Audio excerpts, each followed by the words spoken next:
So you were starting to tell me about it before. Could you loop back and maybe tell me again? Sure.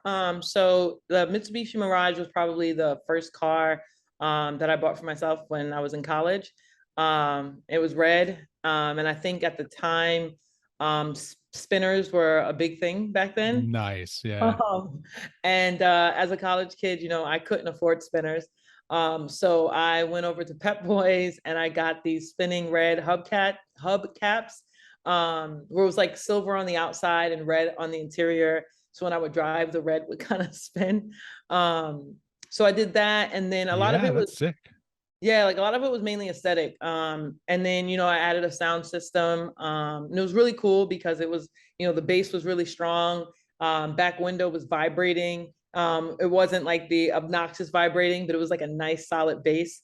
Okay. So yeah, so I did that. And then I had like red and black seat covers. I had the lighting. I think that was it. I think that was like Nice. that was the most I've done to my Mirage.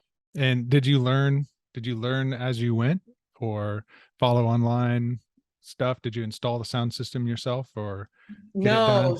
so I actually, I mean, like the lighting I did myself, Yeah.